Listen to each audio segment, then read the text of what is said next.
ठगों के पास आपका डाटा कैसे पहुंच रहा है। ठग कैसे जानते हैं कि गांधीनगर डिवीजन में कौन आदमी कहां रहता है। ठगों को कैसे मालूम है कि फला कंज्यूमर आईडी किस कंज्यूमर की है, कंज्यूमर का नाम वो कैसे जानते हैं। ये डाटा शेयर कहां से हो रहा है, ये डाटा की चोरी कहां से हो रही है। आप जब ये सुन रहे होंगे आपको लग रहा होगा कि ये जो मैं आपको बात बता रहा हूं शायद कोई कहानी गढ़ रहा हूं। बिल्कुल नहीं। एक डॉक्टर साहब है गांधीनगर में, आपने स्ट्रेट लाइन के माध्यम से उनकी बात भी सुनी। वो जब घर गए अपने पिताजी से उन्होंने बात की तो यकीन मानिए वो हैरान हो गए।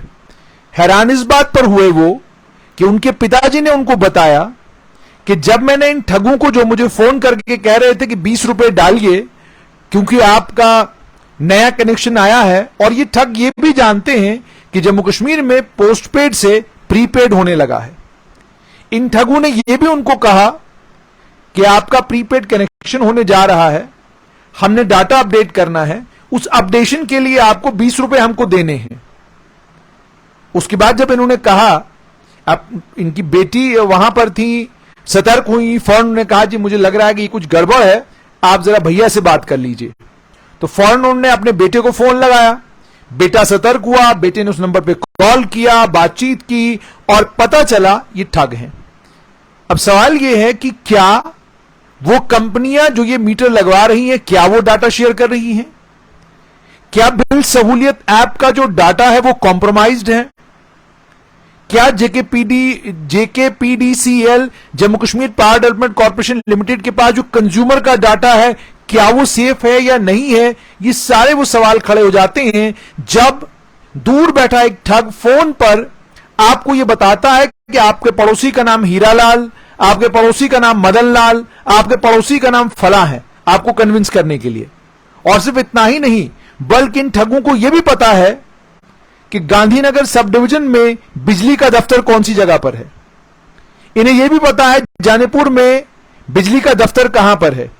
इन्हें यह भी पता है कि मुट्ठी में बिजली का दफ्तर कहां पर है। इन्हें यह भी पता है कि भटिंडी में कितने मीटर्ड कनेक्शन है और कितने मीटर्ड कनेक्शन नहीं है।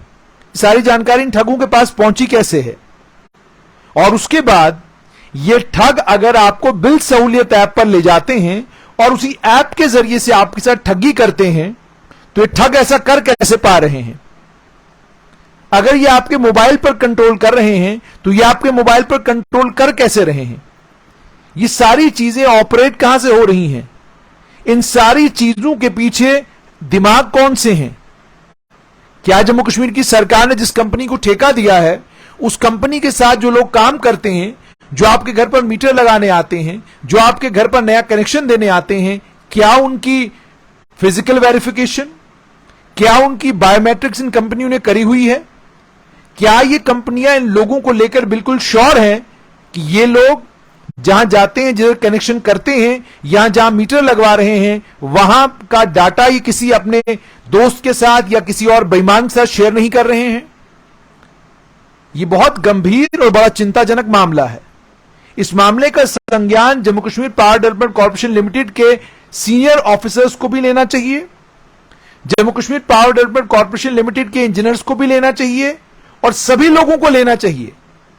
क्योंकि अगर डाटा कॉम्प्रोमाइज हुआ है, अगर आपका डाटा किसी के साथ शेयर किया गया है तो भी गंभीर बात है, और अगर डाटा कॉम्प्रोमाइज नहीं हुआ है बल्कि किसी एक लोकेलिटी और किसी एक लेन की जानकारी उनके पास गई है, तो गई कैसे है, किस माध्यम से गई है, कौन सी ऐसी एप्लीकेशन है जिस माध्यम से ये सारी इंफॉर्मेशन गई हुई है?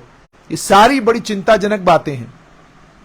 इन बातों के ऊपर गहरा चिंतन मंथन जम्मू कश्मीर की सरकार को, Jammu Kashmir power development corporation limited को, Jammu power development corporation limited को और Kashmir power development corporation limited को लेना चाहिए।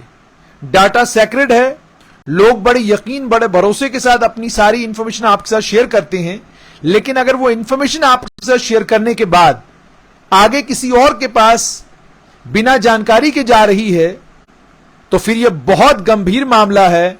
यह मामला आम लोगों को परेशान करने वाला मामला है। आज यह मामला बना है और एक आदमी परेशान हुआ जब उसे ठग ने फोन पर यह कहा कि आपका पड़ोसी फला है, यह तो कंज्यूमर आईडी उसका है। यह बड़ा गंभीर मामला है। देखना यह और यह भी कि जम्मू कश्मीर का जो पुलिस विभाग है और उसके साथ में साइबर पुलिस जो है या साइबर सेल जो है, उन्हें फौरन गूगल पर जाकर देखना होगा कि कितनी ऐसी वेबसाइट्स हैं, कितने ऐसे मोबाइल एप्लीकेशंस हैं, या कुछ ऐसा तो नहीं है कि बिल सहूलियत की जो website Jammu Kashmir power development department की है, कहीं उसके अंदर कोई टेक्निकल प्रॉब्लम तो नहीं है, कहीं उसकी टेक्निकली क्वालिटीज का फायदा तो नहीं लिया हुआ है इन ठगों ने। और अगर ऐसा है तो उसे करेक्ट किया जाना चाहिए। आप जानते हैं कि जो डाटा है इस वक्त, data is gold, data is liquid, सब कुछ इस वक्त डाटा है। डाटा इज पेट्रोल, मतलब डाटा ही पेट्रोल है। तो अगर डाटा पेट्रोल है जिसके जरिए सब कुछ चलना है, तो फिर डाटा की हिफाजत जो है वो सरकार की जिम्मेदारी है। और अगर एक चोर, मैं आज हैरान हो रहा था कि वो बिल सहूलियत की अब वेबसाइट पर लेके जा रहा है और उस वेबसाइट के ऊपर बता रहा है कि आपने कहां क्लिक करना है, कहां 20 रुपए डालने हैं। तो ये आपको चिंता में तो डालता है। देखना यह होगा कि जम्मू कश्मीर की सरकार कब तक इस मामले का संज्ञान लेती है, और जितना जल्दी लेगी उतना बेहतर। आम जनता से भी यह गुजारिश कि आप भी थोड़ा सतर्क होइए, और सतर्क इस तरीके से होइए कि आपके पास अगर इस तरह का कोई मैसेज आता है, उस मैसेज को बजाय उस पर जो कुछ कहा जा रहा है वो करने के, उसे साइबर पुलिस या अपने नजदीकी पुलिस थाने में पुलिस वालों से मिलकर उनसे बातचीत करें और शिकायत अपनी दर्ज करवाएं।